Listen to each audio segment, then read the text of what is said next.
दोस्तों, welcome to Irfan IAS academy NCERT।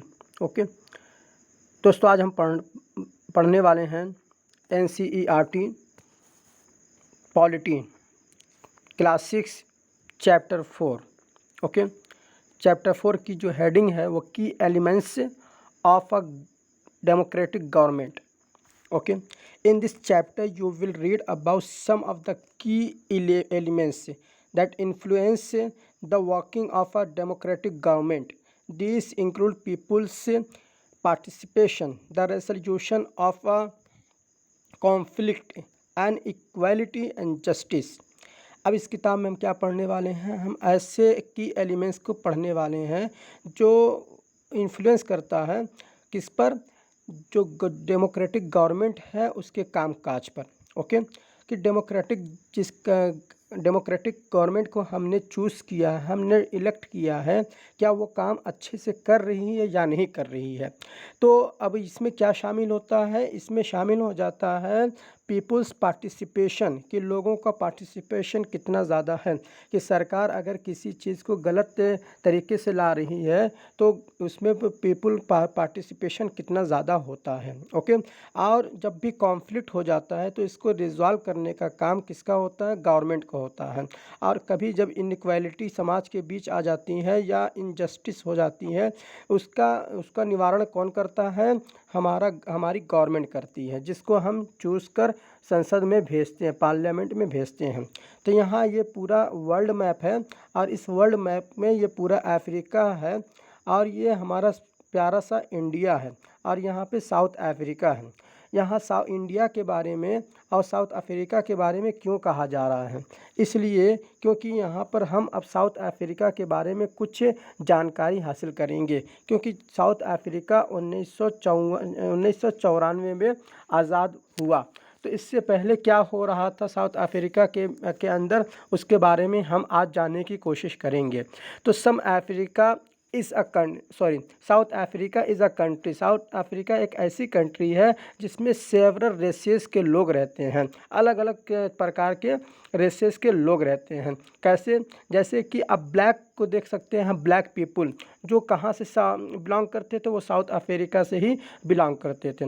Whites who came there to settle, यहाँ पे आए हुए थे सेटल होने के लिए, वो आकर यहाँ सेटल हो गए। ओके, और Indians who came as labourers and traders, और इंडियंस भी साउथ अफ्रीका में आए हुए थे। तो किस लिए आए थे? या तो वो लेबरर के रूप में आए हुए थे या तो ये व्यापारी के रूप में आए हुए थे। ओके, धीरे धीरे ये लोग यहाँ पर आकर सेटल हो गए। अब यहाँ पे जब इतने ज़्यादा वैरायटी के रेसेस जब आकर सेटल हो गए तो जाहिर सी बात है यहाँ पे कॉन्फ्लिक्ट होगी। तो इसके बारे में हम जानने की कोशिश करते हैं। माया नायडू की नाम की लड़की थी जिसकी age 11 year old, South African girl, okay, living in the town of Johannesburg के एक टाउन में वो रहा करती थी। Was helping her mother clean up her old boxes, तो वो अपने ओल्ड बॉक्सेस को क्लीन करने के लिए अपने माता श्री की हेल्प कर रही थी। She found a scrap book full of the pictures, और उसने जो है एक स्क्रैप बुक को पाया और उस पर वो जो है वो पिक्चर से भरे हुए थे और न्यूज़पेपर आर्टिकल से भरे हुए थे। Okay, there were many pictures of a young school boy of around 15 years of age, 15 साल के करीब कुछ स्कूल बॉय बच्चों की पिक थी। ओके, तो उसने when she asked her mother who the boy was, तो उसने अपनी माता श्री से पूछा कि ये लड़का कौन था। She was told that he was called Hector Peterson, ये एक लड़का जिसका नाम हेक्टर पीटरसन था, उसको जो है ही had been shot by the police, ये पुलिस के द्वारा इसको शूट कर दिया गया था। Maya was shocked why she asked, उसने पूछा ऐसा क्यों? तो her mother explain that South Africa was earlier govern by the apartheid laws. Okay, apartheid laws के द्वारा गवर्न किया जाता था पहले साउथ अफ्रीका को। ओके, अपार्थाइड मीन्स क्या होता, अपार्थाइड मीन्स क्या होता है, एक सेपरेशन होता है जो रेस के बेस पर इसको सेपरेट किया जाता है।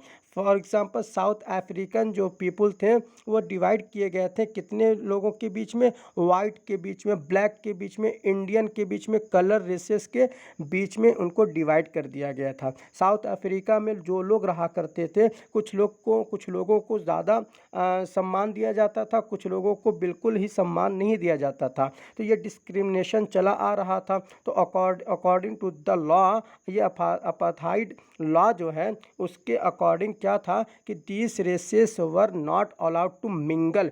ये जो रेसेस हैं यानी कि जो ब्लैक हैं, जो इंडियन हैं, जो कलर्ड हैं, इन लोगों को एक साथ मिलने की क्या अलाउ नहीं था, और साथ ही साथ वो लोग एक दूसरे के साथ नहीं रह सकते थे, और एक कॉमन फैसिलिटीज़ भी इनको अवेलेबल नहीं थी। यानी कि जो फैसिलिटीज़ वाइट को मिल रही थी वो फैसिलिटीज़ ब्लैक को नहीं मिल पा रही थी। Okay, Maya could not believe her ears. अब माया चूँकि अब रहने वाली किसमें थी, आज़ाद साउथ अफ्रीका में, वो इंडिपेंडेंट साउथ अफ्रीका जैसे कंट्री में अब जी रही थी। तो उसने इस बात को बिलीव नहीं किया और उसको बहुत ही ज़्यादा उनकी माताश्री को गुस्सा आया। When she spoke about life apartheid की जो लाइफ थी उसके बारे में जब वो बात कर रही थी तो वो बात को नहीं समझ पा रही थी, बिकॉज वो जो है इंडिपेंडेंस कंट्री में रह रही थी। शी टोल्ड माया कि इन दोज डेज, उसने कहा कि उन दिनों क्या हुआ करता था, उन दिनों ये हुआ करता था कि हॉस्पिटल्स व सेपरेट, हॉस्पिटल जो है सेपरेट थे, यानी ब्लैक के लिए अलग से और जो बुरे हॉस्पिटल थे, और जो वाइट थे उनके लिए अच्छे हॉस्पिटल और उनके लिए अच्छे से एम्बुलेंस भी रखे जाते थे। Okay, N ambulance meant for white people who always be well equipped, अच्छे से मतलब उसमें बहुत ही अच्छा वो एम्बुलेंस उनके साथ उनके पास था, जबकि दूसरे लोग ब्लैक लोगों के पास ऐसी फैसिलिटीज़ अवेलेबल नहीं होती थी। There was separate trains, buses, उनके लिए अलग से ट्रेन हुआ करती थी, बसेस हुआ करती थी। इवन द बस स्टॉप्स, यहाँ तक कि बस स्टॉप भी ब्लैक के लिए अलग थी और वाइट के लिए अलग थी, क्योंकि वाइट अपने आप को सुपीरियर समझते थे और ब्लैक को बिल्कुल इन्फेरियर समझते थे, जिसकी वजह से कॉन्फ्लिक्ट वहाँ पे क्रिएट होना शुरू हो गया था। Okay, what different for black and white. Okay, non whites were not allowed to vote. अब देखिए बहुत बड़ी बात कि नॉन वाइट्स जो लोग थे, यानी वाइट्स के लिए अलाउ था कि वो वोट कर सकते हैं, बट हमारे जो नॉन वाइट्स थे उनको वोट देने का अधिकार नहीं था, मीन्स कि राइट टू वोट उनके पास नहीं था। The best land in the country was reserve. अब जो कंट्री के अंदर जो सबसे अच्छी ज़मीन, सबसे अच्छी जगह हुआ करती थी वो किसके लिए रिजर्व थी, वो वाइट पीपल वहाँ पे रह सकते थे। एंड नॉन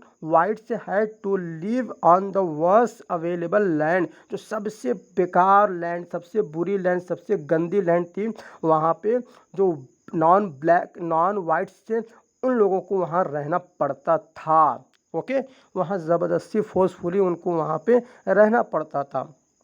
ओके, 10 ब्लैक से and coloured people were not considered to be equal to whites, और उनको जो है ब्लैक को और जो कलर पीपल थे उनको इस इक्वल नहीं समझा जाता था। जिस तरीके से वाइट्स को फैसिलिटीज़ थी वैसी फैसिलिटीज़ कलर्ड को और ब्लैक पीपल को नहीं थी, इसलिए उनको इक्वल नहीं समझा जाता था। और यही वजह था आगे जाकर इक्वलिटी पाने के लिए, वो एक समानता पाने के लिए वो उन लोगों ने लड़ाई लड़ी, जिसके बीच उस जो अभी शुरू का बच्चा था जो जिसका जिक्र हुआ पीछे, वो शूट कर दिया गया। One black township was the south western township. Okay, एक ब्लैक शिप जो है टाउनशिप होती थी जिसका नाम होता था साउथ वेस्टर्न टाउनशिप, जिसको हम अगर शॉर्टकट में कहें तो सोवेटो कहा जाता था। हेक्टर पीटरसन जो है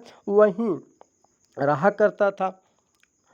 okay, and he and he and his classmates join, उन्होंने और कौन था, हेक्टर पीटरसन और उसके जो क्लासमेट्स थे उन लोगों ने ज्वाइन किया, क्या चीज़, प्रोटेस्ट को ज्वाइन किया, किसके खिलाफ, learning the Afrikaans language, Afrikaans language को सीखने के विरुद्ध में उन लोगों ने एक प्रोटेस्ट को क्या किया, ज्वाइन किया in school. This was the language, और ये ऐसी लैंग्वेज थी दैट, ओके, ये ऐसी लैंग्वेज थी जिसको कौन बोलते थे, अफ्रीकान लैंग्वेज को कौन बोलता था, इसको वाइट्स बोलते थे। और वाइट्स इन लोगों पे फोर्स करते थे कि भाई तुम्हें भी इस लैंग्वेज को सीखना है, और अगर अफ्रीका में रहना है तो तुम्हें इस लैंग्वेज को सीखना है जिस लैंग्वेज को हम बोलते हैं। Hector and other school students were being forced to learn this language but they wanted to learn their own language. Okay, तो बट उन लोगों का कहना था कि भाई हम अपनी लैंग्वेज को, जो हमारी लैंग्वेज है, हम उसे सीखेंगे क्योंकि हमें उससे बिल्कुल कंफर्ट जोन मिलता है, और हम वही लैंग्वेज सीखेंगे जो हमारी लैंग्वेज है। Zulu the south African police, और जूलू नाम का एक साउथ अफ्रीकन पुलिस था जिसने प्रोटेस्टर को बहुत पीटा, और उसने ऐसा पीटा जिसको कहते हैं mercilessly, okay, and shot at the crowd, और उसने क्या किया, क्राउड के ऊपर शूट कर दिया, जो भीड़ थी उसके ऊपर उसने गोली चला दी, और वन ऑफ देयर बुलेट्स से किल्ड हेक्टर, समझ पा रहे हैं ना, हेक्टर को वही एक गोली लग गई, एंड वाज ऑन 16 जून 1976, और वो दिन कौन सा था, वो तारीख कौन सी थी, 16 जून 1976 का वो दिन था। आप समझ सकते हैं कि हमारी आज़ादी को मिलने के 29 साल के बाद भी उन लोगों को आज़ादी नहीं मिली थी। The African National Congress, a group of people who led the struggle against apartheid, apartheid के खिलाफ वो स्ट्रगल कर रहे थे, कौन, एक अफ्रीकन नेशनल कांग्रेस नाम का एक ग्रुप था जो उन लोगों ने बनाया हुआ था, जो उनके ऊपर जुल्म सितम हो रहे थे उसके खिलाफ। अपार्थाइड किसे कहते हैं, जो रेस के बेस पर लोगों को सेपरेट कर दे, पीपुल, ब्लैक पीपुल अलग बस में जाएंगे और वाइट पीपुल अलग बस में जाएंगे, okay. And their most well known leader, जिसका नाम नेल्सन मंडेला है, उन्होंने ज़बरदस्त अपार्थाइड के खिलाफ और इस सिस्टम के खिलाफ बहुत सालों तक लड़ाई लड़ी। फाइनली दे सक्सीडेड, वो सक्सेस हो गए, कब, 1994 में। आप समझ पा रहे हैं, अफ्रीका बिकेम आ डेमोक्रेटिक कंट्री, और ये 1994 में डेमोक्रेटिक कंट्री बनी, किसके अंडर में, किसके लीडरशिप में,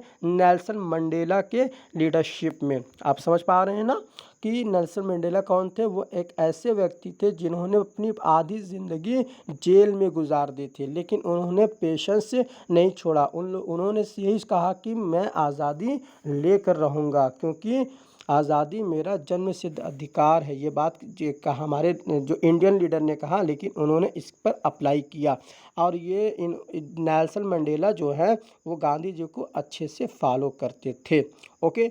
become democratic country in which people of all races, black, white, Indian और कलर्ड, ये सारे के सारे बिल्कुल इन लोगों को अब इक्वल समझा जाता था, ओके। आप समझ पा रहे डेमोक्रेटिक कंट्री से कितने क्या मायने हो सकते हैं। अगर हम डेमोक्रेटिक कंट्री में ना हो तो फिर हमारे साथ क्या हो सकता है, हम और आप बिल्कुल नहीं सोच सकते। इसलिए हमें खुश रहना चाहिए कि हम डेमोक्रेटिक कंट्री में रह रहे हैं, लेकिन हमारी ये भी ड्यूटी है कि हम अपने डेमोक्रेटिक कंट्री को डेमोक्रेसी बनाए रखें, इसमें हमारी भलाई है, okay. A participation, let us now try to understand what a democratic government, democratic government का मतलब क्या होता है। डेमोक्रेटिक मतलब यह होता है कि डेमो मतलब होता है पीपुल, यहाँ के लोग जो है खुद शासन करते हैं, अपने कुछ रिप्रेजेंटेटिव को इलेक्ट करके संसद में भेजते हैं, और वो लोग इनके बिहाफ पर लॉ बनाते हैं। अगर वो लॉ इनके बिहाव अगर इनके ख़िलाफ़ रहा तो उसको जो है कि ख़त्म करने के लिए और उसको हटाने के लिए वो कुछ पार्टिसिपेशन बनती है। वो पार्टिसिपेशन क्या है कि why do we have regular elections. ये पहला क्वेश्चन ये होता है कि भाई ये रेगुलर इलेक्शन होते क्यों हैं। Why you already read in the previous chapter that people make the decisions in a democracy। अब लोग जो है कि डेमोक्रेसी के अंदर क्या करते हैं, डिसीज़न लेते हैं। आपने पिछले चैप्टर में इसको पढ़ लिया था कि डिसीज़न लेने का काम कौन करता है, लोग करते हैं। थ्रू वोटिंग इन इलेक्शंस से पीपुल इलेक्ट लीडर्स से, और वोटिंग के थ्रू क्या होता है कि जब इलेक्शन होता है तो वोट होता है और अपने अपने जो है संसदीय क्षेत्र से या पार्लियामेंट्री रीजन से हम अपने जो रिप्रेजेंटेटिव होते हैं उनको चुनते हैं, उनको इलेक्ट करते हैं और उनको इलेक्ट करने के बाद टू रिप्रेजेंट, और वो जो है किसको रिप्रेजेंट करते हैं, पीपल, लोगों को रिप्रेजेंट करते हैं। This representative take decision, okay, वो डिसीजन लेते हैं किसके बिहाफ पे, on behalf of the people. In doing so it is assume, और ये काम करने में, ऐसा करने में इट इज़ एज्यूम कि they will keep in mind the voices. जब ये लोग लॉ बनाते हैं, ओके, जब ये लोग लॉ बनाते हैं, जिन रिप्रेजेंटेटिव्स को हम लोग कहाँ भेजते हैं, पार्लियामेंट में भेजते हैं। जब वो लोग एक दूसरे से मिलते हैं और जब लॉ बनाते हैं तो वो लॉ किस ध्यान में रख कर बनाते हैं, ये लोगों की वॉइस को ध्यान में रख के बनाते हैं और इंटरेस्ट ऑफ द पीपुल, लोगों के हित में वो लॉ बनाते हैं। अगर लोगों के हित में वो लोग लॉ नहीं बनाएंगे तो फिर क्या होता है, हमारे कॉन्स्टिट्यूशन ने हमें ये अधिकार दिया है राइट टू प्रोटेस्ट से, ओके, राइट टू प्रोटेस्ट का हमें अधिकार है, जिससे हम जो है अब उसके खिलाफ कहाँ जा सकते हैं, कोर्ट में भी जा सकते हैं।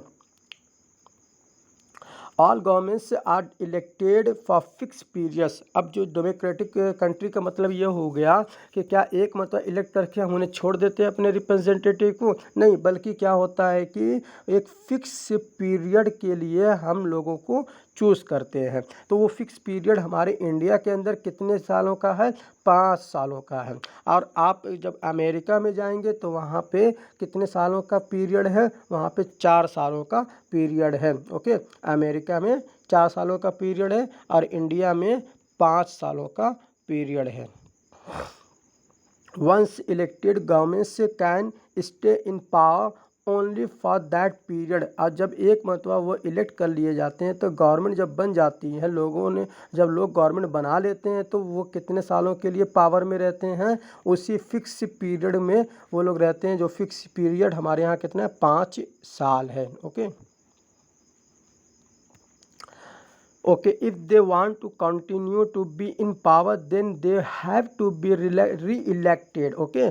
अगर वो चाहते हैं कि वो पावर में फिर रहें और वो उनका पावर फिर कंटिन्यू रहे तो उन्हें फिर से री इलेक्शन करवाना होगा। और इसको कौन करता है, लोग इसको फिर से री इलेक्ट करते हैं और फिर वो गवर्नमेंट, अगर गवर्नमेंट उनको लोगों ने अगर उन्हें पसंद किया है, पिछले 5 साल उन लोगों ने काम कैसा किया, लॉ कैसा बनाया, लोगों के हित में काम किया कि नहीं किया, लोगों के हित में प्रोग्राम आया कि नहीं आया, लोगों के हित में स्कीम्स लाए गए कि नहीं, रोड, रेलवे और भी सारी चीज़ें बनाई गई कि नहीं बनाई गई। इन 5 सालों का जब लोगों के पास रिजल्ट जाता है तो अगर वो लोग अगर उस गवर्नमेंट को दोबारा इलेक्ट करते हैं तो वही गवर्नमेंट फिर से आ सकती है, okay. This is a moment when people can sense their power in a democracy. और यही मोमेंट है जिससे कि लोग सेंस कर सकते हैं, सोच सकते हैं, दिमाग लगा सकते हैं कि भाई उनको डेमोक्रेसी में रहना है कि नहीं रहना। In this way the power of the government gets limited by regular elections. और इसी तरीके से गवर्नमेंट का जो पावर होता है वो पाने के लिए वो लिमिट किया जाता है किसके द्वारा, रेगुलेशन इलेक्शंस के ज़रिए, सॉरी रेगुलर इलेक्शंस के लिए। अगर रेगुलर इलेक्शंस नहीं होता तो हम इनके साथ इनको लिमिट नहीं कर सकते। ओके, जिसकी वजह से अगर एक मरतबा चुन लिया और वो चलते रहे तो फिर तो बीच में क्या हो सकता है किसी को क्या पता। लेकिन हर 5 साल पे जब हम इलेक्शन करवाते हैं, इसकी वजह से ये सरकार डरी रहती है कि भाई हमें काम अच्छा नहीं, अगर हम नहीं करेंगे तो ये 5 साल के बाद हमें हटा देंगे। इसीलिए रेगुलर इलेक्शंस का होना डेमोक्रेसी में बिल्कुल ज़रूरी है। ओके, अब अदर वेज ऑफ पार्टिसिपेटिंग, और एक अलग तरीका भी है पार्टिसिपेशन का। क्या है, elections are usually held once in 5 year. अब तो इलेक्शन जो है कि सिर्फ 5 साल में एक बार हो जाता है, लेकिन इन 1 साल 2 साल 3 साल 4 साल फिर 5वें साल पे इलेक्शन दोबारा होगा। लेकिन ये चौथे साल, तीसरे साल, दूसरे साल, पहले साल के बीच में जो पीरियड गुजरता है, सरकार अगर उस बीच ख़राब काम करे तो इसके लिए क्या बनाया गया है, उसके लिए भी कुछ है काम। जैसे देख, besides voting there are other ways of participating in the process of government. People participate by taking an interest in the working of the government and by criticizing in it when required। जब भी लोगों को ज़रूरत होती है कि government जो है काम सही से नहीं कर रही है, और तो फिर गवर्नमेंट के खिलाफ वो लोग क्रिटिसाइज़ कर सकते हैं जब भी उन्हें ज़रूरत होती है। ओके, अब जैसे एक इन्होंने एग्ज़ाम्पल दिया है, जैसे कि अभी क्या चल रहा है। अभी प्रेजेंट की बात करूं तो सरसों का तेल कितना ज़्यादा हो गया है, उसकी कीमत तकरीबन 200 से ऊपर चली गई है। 200 से ऊपर उसकी कीमत चली गई है। तो अब गवर्नमेंट ने ऐसा जो किया है तो ये प्राइस बढ़ा दी गई है। जब प्राइस बढ़ा दी गई है तो अब हमें क्या करना है, हमें उनके लिए आवाज़ उठानी होगी, क्योंकि भाई अमीर तो इसको ख़रीद लेंगे लेकिन गरीब इसको अफोर्ड नहीं कर पाएंगे। ऐसे ही 2005 में भी हुआ था। 2005 में एक पर्टिकुलर गवर्नमेंट, या आप कह सकते हैं कि कांग्रेस गवर्नमेंट थी, इंक्रीज द मनी को इंक्रीज कर दिया था। क्या कि लोगों को पे करना पड़ता था इलेक्ट्रिसिटी को ज़्यादा, इलेक्ट्रिसिटी का जो वो था उसको ज़्यादा पे करना पड़ता था। तो people express their disapproval very sharply. तो लोगों ने बहुत ही शार्पली अपने डिसअप्रूवल को एक्सप्रेस किया। दे टुक आउट रैलीज, उन लोगों ने रैलीज निकाली। अब देखें यहाँ पे 5 सालों के बीच में क्या क्या हो सकता है कि अगर हमें गवर्नमेंट के कोई ऐसे काम काज पसंद नहीं है तो हम रैलीज भी निकाल सकते हैं, उसी को पार्टिसिपेशन कहते हैं। एंड आल्सो हम ऑर्गेनाइज भी कर सकते हैं, क्या चीज़ से, signature campaign.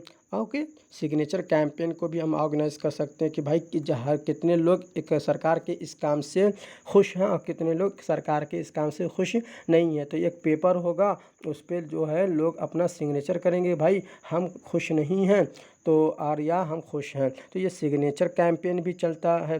The government try to explain. अब देखें कि आपने पिछले चैप्टर में क्या पढ़ा था कि एक होता है मोनार्क और एक होता है डेमोक्रेसी। ओके, डेमोक्रेसी मोनार्क में क्या होता है कि मोनार्क में जो गवर्नमेंट होती है वो अपने डिसीज़न को एक्सप्लेन करने में या उसको डिफेंड करने में वो नहीं रहती है। ओके, बाइंड नहीं रहती है।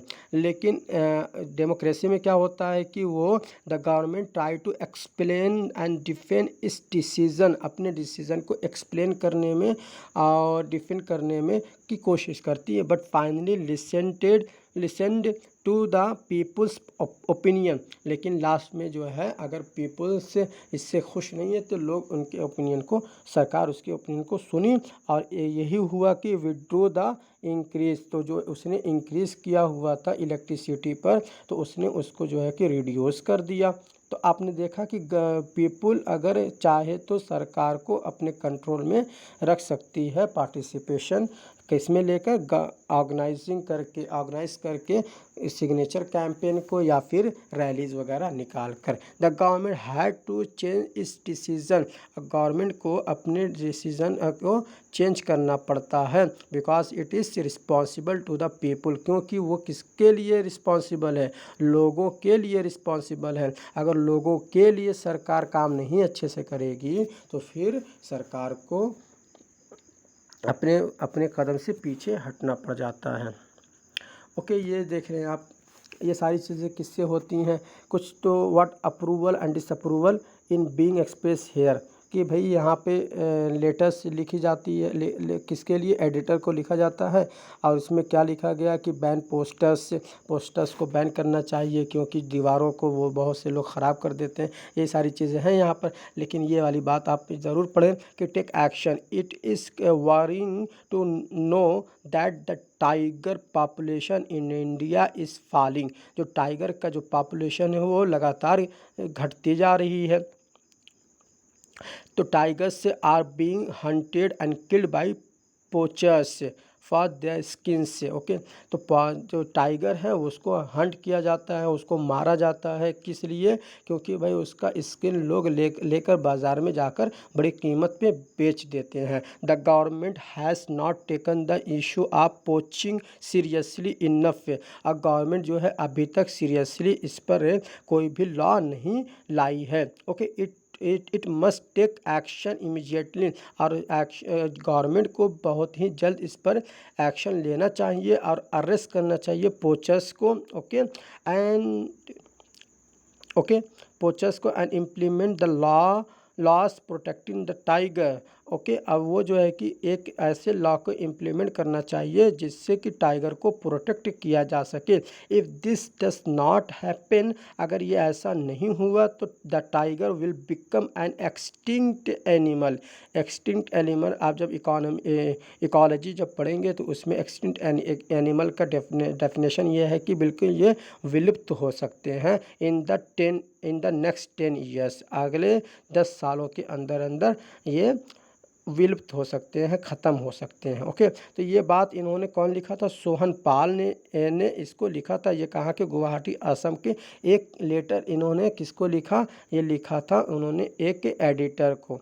ये एडिटर जो है अपने अखबार में इसको, न्यूज़पेपर में इस लेटर को इनको यहाँ पे प्रिंट कर दिया। जब इन्होंने यहाँ पे इसको छाप दिया, government must give compensation to flood victims, sorry यहाँ पे तो नहीं है, लेकिन हाँ गवर्नमेंट जो है ना तो फ्लड, लेकिन ये लेटर जो है जब एडिटर जब न्यूज़पेपर में छाप देता है तो ये न्यूज़पेपर आप जैसे और हम जैसे लोग पढ़ते हैं, तो फिर हम लोग कंसर्न करते हैं, हाँ गवर्नमेंट को उस पर लॉ लाना चाहिए कि टाइगर को सेव किया जा सके। तो अब जब हम लोग इस न्यूज़पेपर को पढ़ेंगे तो फिर हम लोग इसमें पार्टिसिपेट होंगे। ओके, तो गवर्नमेंट इस पर लॉ ला सकती है। There are many ways in which people express the views, अब बहुत से ऐसे भी तरीके हैं जिससे कि लोग अपने व्यूज़ को एक्सप्रेस करते हैं। एंड मेक गवर्नमेंट्स अंडरस्टैंड कि एक्शंस दे शुड टेक, कि उसको एक्शन लेना चाहिए। दिस इंक्लूड धरनास, तो हम कैसे कर सकते हैं, धरनास के ज़रिए, रैलीज के ज़रिए, स्ट्राइक्स के ज़रिए, सिग्नेचर कैंपेन्स के ज़रिए, ETC के ज़रिए। हाँ, okay, things that are unfair, अगर हमें लगे कि ये अनफेयर या अनजस्ट है, और आल्सो ब्रॉट फॉरवर्ड, तो उसको आगे ले जाने की ज़रूरत है। Newspaper, magazine, TV also play a role in discussing the government issues and responsibilities. अब इसमें कौन सबसे ज़्यादा अहम रोल प्ले करता है, इसमें सबसे इम्पोर्टेंट रोल प्ले करने वाले जो होते हैं वो न्यूज़पेपर होता है, मैगज़ीन होता है, यहाँ तक कि टीवी सबसे ज़्यादा रोल प्ले करती है कि गवर्नमेंट को इस पर अच्छे से डिस्कशन करना चाहिए और उस पर लॉ लाना चाहिए। और क्योंकि गवर्नमेंट क्या होती है, वो रिस्पॉन्सिबल होती है किसके लिए, लोगों के लिए। डेमोक्रेसी में कितना मज़ा है आप समझ सकते हैं। डेमोक्रेसी में हमारे पास बहुत ही ज़्यादा राइट भी है और साथ में राइट के साथ साथ हमें हमारे पास अपने देश और अपने कंट्री के लिए ड्यूटीज़ भी है। ओके, तो उन ड्यूटीज़ को भी हमें फॉलो करना चाहिए। If a country's people are alert and interested in how the country is run, अगर लोग जो है उस कंट्री के लोग अगर अलर्ट रहें और इंटरेस्टेड हों कि हमारी कंट्री को किस तरीके से चलाना चाहिए, democratic character of the government of that country will be stronger. अगर जिस डेमोक्रेटिक कंट्री के लोग अगर वो इंटरेस्टेड हो या अलर्ट हो तो वो बहुत ही वो कंट्री के जो गवर्नमेंट है वो बहुत ही ज़्यादा स्ट्रांग होगा। So the next time we see a rally winding through the streets of our cities and towns और villages, we should pause to find out कि what the rally is about. अगर हम जब भी कभी इस तरह की रैलीज़ वगैरह को अपनी गली या अपने सिटीज़ या टाउन या अपने विलेजेस वगैरह में देखें तो हमें वहाँ पे रुक कर ये पूछना चाहिए कि भाई ये रैली किस बारे में आज ली जा रही है, who is participating in it, और ये इसमें कौन पार्टिसिपेट कर रहा है, and what they are protesting about, और किस बारे में ये प्रोटेस्ट किया जा रहा है। Okay, this will help to give us a sense of how our government works. तो अब हमसे इससे क्या मदद मिल सकती है कि हमारी गवर्नमेंट किस तरह से काम कर रही है। Okay, need to resolve conflict. Okay, need to resolve conflict. In Maya's story, you read about how conflicts can often lead to violence and death because one group decides that it is all right to use force to prevent the other group from protesting. तो अब यहाँ पे क्या हो सकता है कि अगर प्रोटेस्ट करने वाले लोगों के ऊपर अगर सरकार के द्वारा फोर्स किया जाए और उसको दबाने की कोशिश की जाए तो हो सकता है कि वो कॉन्फ्लिक्ट्स जो है वायलेंस में चेंज हो जाए और इससे कई लोगों की डेथ हो सकती है, जैसा कि आपने मायास की स्टोरी में सुना। ओके, अब आप कॉन्फ्लिक्ट से आकर व्हेन पीपल कॉन्फ्लिक्ट क्यों होती है इसके बारे में हम थोड़ा जानने की कोशिश कर लेते हैं। कॉन्फ्लिक्ट से आकर when people of different culture, religions, reasons और economic backgrounds do not get along with each other, एक दूसरे के साथ साथ अगर लोगों को इकोनॉमिक या रीजन या रिलीजन या फिर कल्चर डिफरेंस से पाए जाते हैं तो फिर उस वक्त क्या होता है, कॉन्फ्लिक्ट्स गठित हो जाती है। और when some along them feel that आप बीइंग डिस्क्रिमिनेटेड अगेंस्ट, तो अब वो लोग क्या सोच रहे होते हैं, उनके बीच में ये फील होने लगता है कि भाई हमारे साथ तो डिस्क्रिमिनेशन हो रहा है। People may use violence means to settle their differences, तो अपने डिफरेंसेस को सेटल करने के लिए लोग हो सकता है कि वायलेंट हो जाएं। Okay, this leads to fear and tension among others living in an area, उस एरिया में रहने वाले लोगों के बीच हो सकता है कि टेंशन और फियर होने लगे और उस एरिया में लोग ना रहें। The government is responsible for helping to resolve conflicts, और इस कॉन्फ्लिक्ट्स को रिजॉल्व करने की रिस्पॉन्सिबिलिटी किसकी है, गवर्नमेंट की होती है। Let's read about some of the conflicts in our society and the role of the government in resolving them. बहुत सी ऐसी भी कॉन्फ्लिक्ट्स है जिसके बारे में अब हम पढ़ने जा रहे हैं। हमारी सोसाइटी में आज भी बहुत से कॉन्फ्लिक्ट्स हैं जिसको रिजॉल्व करने की रिस्पॉन्सिबिलिटी हमारी गवर्नमेंट की होती है। अब हम थोड़ा सा पढ़ लेते हैं कि क्या मामला है, लेकिन आप इस बॉक्स को थोड़ी देर के लिए देख लें कि इसमें क्या कहा गया है। इसमें हमारा प्यारा सा कॉन्स्टिट्यूशन है, उसके बारे में कुछ कहा जाता है कि Indian constitution lays down the basic rules and laws that have to be followed by 1 यहाँ पे ये कहा जा रहा है कि हमारे कॉन्स्टिट्यूशन ने कुछ रूल्स एंड लॉस बनाए हैं जिसको लोगों को फॉलो करना ही पड़ेगा। This laws are for both the government and the people. और ये लॉस किसके लिए बनाए गए? सिर्फ लोगों के लिए ही नहीं बल्कि गवर्नमेंट के लिए भी बनाए गए हैं ताकि वो उसको फॉलो करे। Conflicts and differences have to be resolve according to this laws. और ये जो कॉन्फ्लिक्ट्स बन के उभर रहा या डिफरेंसेस बन के उभर रहा है उसको रिजॉल्व करने के लिए किसका यूज़ किया जाना चाहिए? इन्हीं लॉस को, जिस लॉस को हमारी कॉन्स्टिट्यूशन ने ले आउट किया हुआ है। Okay, religious procession and celebration can sometimes had to be conflicts। और कभी कभी क्या होता है कि religious जो processions होते हैं या celebrations होते हैं, मेला वगैरह या फिर हनुमान जी की मूर्ति या फिर ताज़िया वगैरह और इस तरीके के बहुत से हमारे देश के अंदर त्यौहार मनाए जाते हैं, तो उसके रूट को लेकर उसमें कॉन्फ्लिक्ट पैदा हो सकते हैं। जैसे कि रूट ऑफ प्रोसेशन टेक्स में लीड टू कॉन्फ्लिक्ट, बता दिया ना कि उसको लेकर रूट वगैरह को लेकर कॉन्फ्लिक्ट हो सकती है। The government particularly the police, government मतलब क्या? गवर्नमेंट मतलब पुलिस। पुलिस किसके अंडर में? गवर्नमेंट के अंदर में आती है। पुलिस किसके अंदर में? गवर्नमेंट के अंदर आती है। तो गवर्नमेंट यानी कि मोदी जी या पीएम या जो हमारे सीएम नहीं आएंगे बल्कि उसके बिहाफ में कौन काम करता है? पुलिस रहती है। Police play an important role in getting representatives of concern communities to meet and try and arrive at a solution. तो पुलिस क्या करती है? पुलिस जिस ज़िले में होती है, जिस डिस्ट्रिक्ट में होती है, उसमें डिस्ट्रिक्ट मजिस्ट्रेट होते हैं, डीएम होते हैं और उसमें एसपी होते हैं। ओके, उस एसपी, तो अब वहाँ पे क्या होता है कि जिस डिस्ट्रिक्ट में या गांव में कोई भी मामला अगर कोई भी मामला तूल पकड़ लेता है तो फिर उसके बाद उनके जो कंसर्न कम्युनिटीज़ के जो रिप्रेजेंटेटिव्स होते हैं वो उनसे मिलते हैं और मिलने के बाद ट्राई की जाती है ताकि वो सॉल्यूशन तक पहुंच जाए। At times there is fear that violence make erupted with people throwing stones और trying to disturb the procession.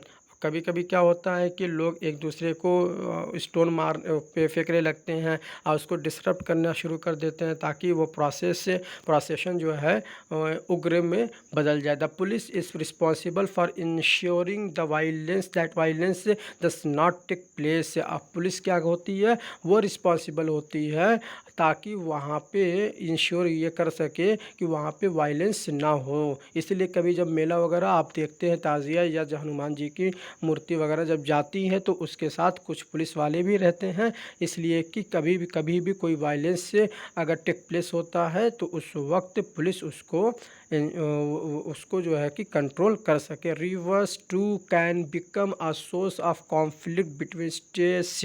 और रिवर्स बहुत ही महत्वपूर्ण, क्योंकि हम रिवर्स के बारे में पढ़ चुके हैं कि हमारी जो सभ्यताएं हैं वो रिवर्स के ही किनारे बसी हुई हैं और रिवर्स से ही बहुत सी चीज़ें खेती की जाती हैं, इरिगेशन किए जाते हैं, बहुत से शहरों को रिवर के ही द्वारा पानी प्राप्त होते हैं। तो उसके बीच में भी कॉन्फ्लिक्ट, रिवर से भी कॉन्फ्लिक्ट पैदा हो सकता है। किसके बीच में? दो स्टेट्स के बीच में या उसके कई स्टेट्स के बीच में कॉन्फ्लिक्ट क्रिएट हो सकता है। ओके, और रिवर में being in one state.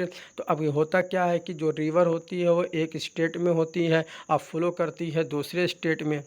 Okay, और फ्लो बहती है दूसरे स्टेट में एंड इन अ थर्ड, और एंड होती है कहाँ पे? जाके तीसरे स्टेट में। The sharing of river water between different states that the river goes through in becoming an issue of conflict.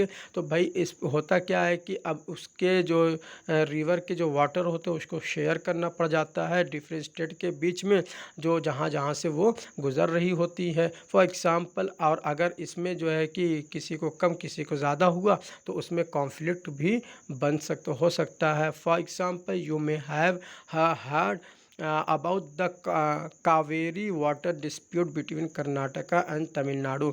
आप बहुत ही ये तो न्यूज़पेपर में आए हफ्ता दिन के अंदर अंदर इसका न्यूज़ आता ही रहता है कि तमिलनाडु और कर्नाटका के बीच में कावेरी वाटर डिस्प्यूट अभी भी चल रहा है। The water store in Krishna Raj Sagar dam, जो वाटर होता है वो कहाँ पे स्टोर होता है? कृष्ण राज्य सागर डैम है कर्नाटका में, वहाँ पे स्टोर होता है।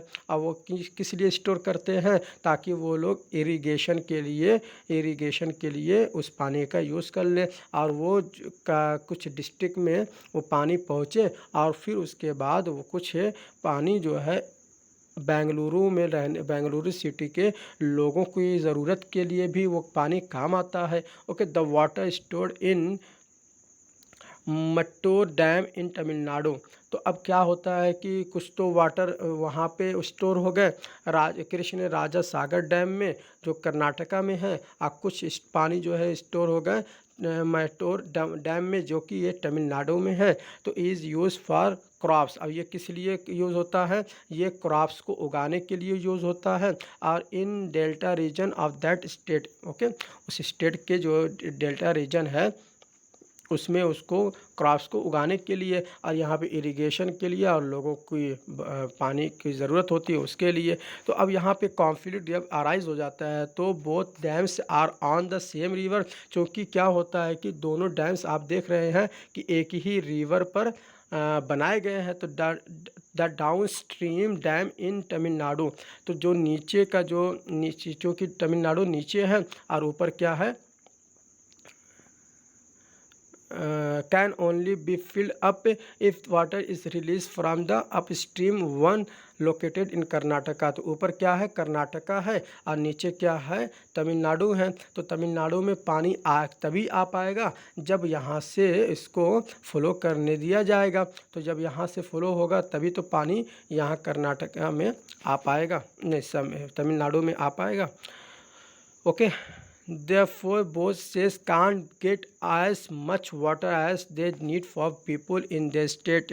तो जितने पानी की उनको ज़रूरत होती है उतना पानी जब उनको नहीं मिल पाता है तब वहाँ पे कॉन्फ्लिक्ट होने लगता है। This leads to conflict. The central government has to step in and see that a fair distribution is worked out for both state. Okay, तो अब यहाँ पे सेंट्रल गवर्नमेंट एक मुख्य भूमिका के रूप में निभाने के रूप में सामने आती हैं, और वो जो है फेयर डिस्ट्रीब्यूशन करवाती है ताकि लोगों के बीच कॉन्फ्लिक्ट ना हो।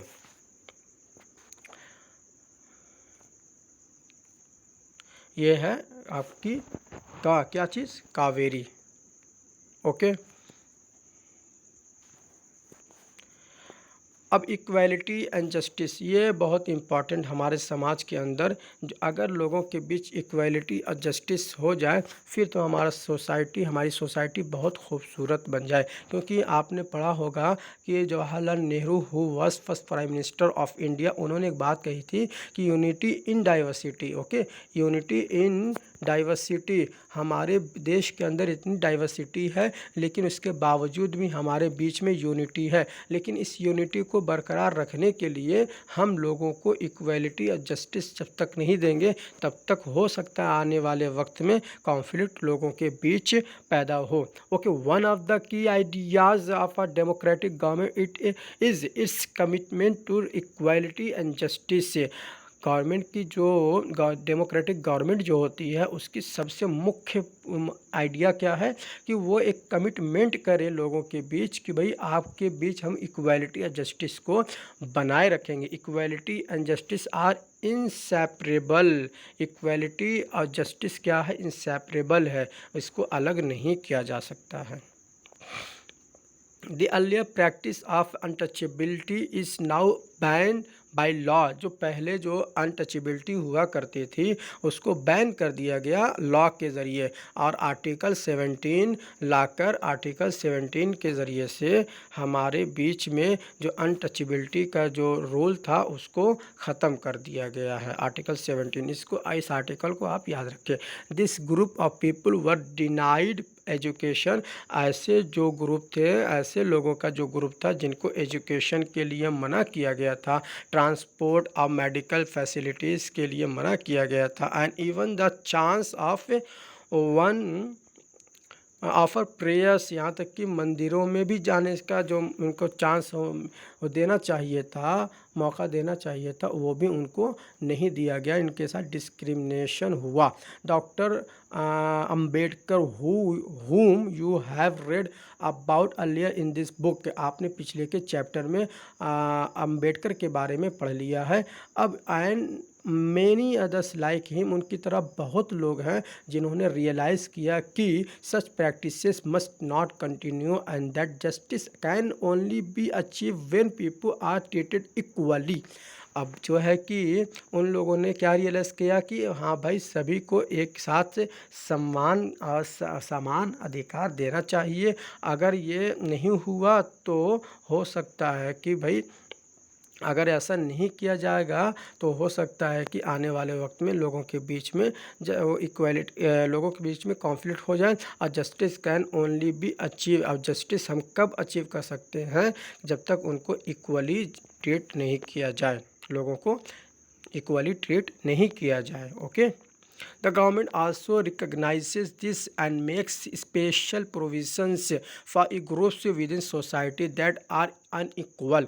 ओके, जो लोग अनइक्वल हैं सोसाइटी के बीच में, ऐसे ग्रुप को स्पेशल प्रोविज़न गवर्नमेंट को देना चाहिए ताकि लोगों के बीच में जो डिस्टर्बेंस है, लोगों के जो बीच में जो डिसबैलेंस है, उसको मेंटेन किया जाए। और उनको जो छोटा है और जो बड़ा है तो उसको चाहिए कि उसको ऊपर ले जाने की ज़रूरत है, और जो बड़ा है उसके बीच में जाके मिलाने की ज़रूरत है। तभी हमारे बीच में जो डिसबैलेंस है वो मेंटेन हो सकेगा, और अनइक्वल जो हमारी सोसाइटी है वो इक्वल सोसाइटी बन के सामने आ सकती है। In our society there is a general tendency to value and care for the boy child more than the girl child. अब होता क्या है कि जो गर्ल चाइल्ड होते हैं उनको ज़्यादा हम वैल्यू नहीं देते हैं, उनकी पढ़ाई में, इनकी एजुकेशन में ज़्यादा वैल्यू नहीं देते हैं बजाय के बॉय चाइल्ड के। ये हमारी जनरल टेंडेंसी बनी हुई थी समाज के बीच। अब तो धीरे धीरे सारी चीज़ें ख़त्म हो रही हैं,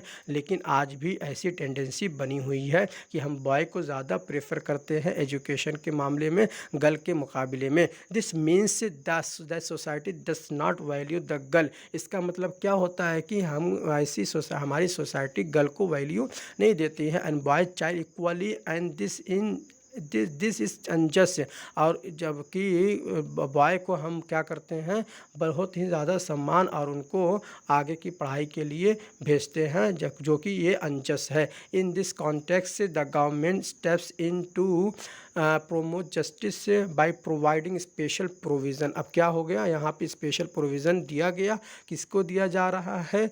उन लोगों को दिया जा रहा है जिन लोगों को समाज ने बहुत सालों से पीछे छोड़ दिया है। अब वो कौन थी? हमारी गर्ल्स भी हैं, महिलाएं भी हैं। उनको इनेबल करना है ताकि वो ओवरकम कर सके किसको? इनजस्टिस को। And that they are